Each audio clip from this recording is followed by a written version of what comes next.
Capitalism Woke, a new book from the New York Post's best author yesterday, Clarissa Goldstein. Thank you for turning up. Thank you for having me here, Strictly. I found it fascinating that in the first few chapters you really got into the fact that capitalism is woke. And to be honest, it was an eye-opener. You mentioned that anyone who thinks otherwise is hoodwinked. I did indeed, Strictly. I recognized after submitting my thesis in 2017 that capitalism has wokeism baked into it. And no one is talking about it. Yes, let's get into that. Firstly, is it a good thing or a bad thing?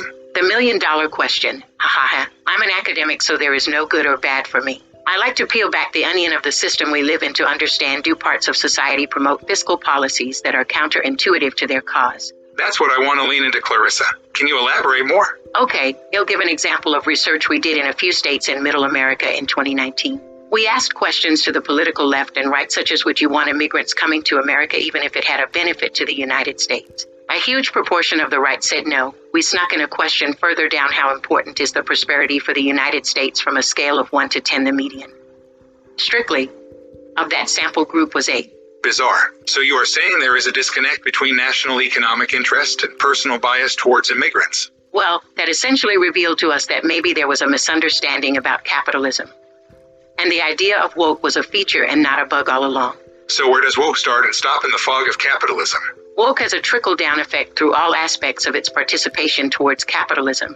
We found it upstream all the way from international trade and down to employment and employee rights. We took a sample group of the right and they could not believe our findings. And then they revealed to us capitalism should have special rights only for a set few. Interesting. Akin to the slavery days, I guess. Your words, not mine. Ha. This understanding of capitalism and its counterintuitive effect on the political right really exposed the fact that woke reared its head in every corner. In saying that, I know there is a spectrum on all sides. Some are unofficially more woke than others.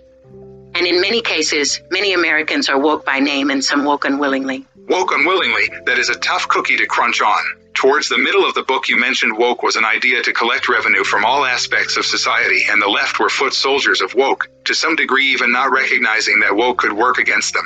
What did you mean? Woke uses the liberal desires of a mainly younger educated demographic to create stratification in all aspects of society to their peril, even when it seems things are not capitalistic.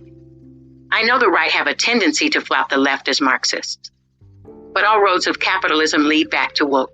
The aim of woke is to make competition fierce. Almost as if the end game is a Hunger Games scenario. Can you take your woke and eat it? I mean, is there a way to use wokeism when it is needed for civil duty? I honestly think that wokeism is in us whether we like it or not. Wokeism has lined the pockets of the NASDAQ. It has brought to us movies and music. Our clothes are woke. The food we eat is woke. Clarissa, are you saying it's over for any recourse? I think I am Strictly. Clarissa Goldstein, thank you for coming. You can get her book from all book retailers entitled, Is Capitalism Woke? Thank you for having me, Strictly. Thank you. Truly interesting. Mark, what do you think? Have you red pilled on being woke? A fascinating insight, Strictly. I don't know if it's racist to say no, or is it delusional? Mark, I think HR will have the answer to that.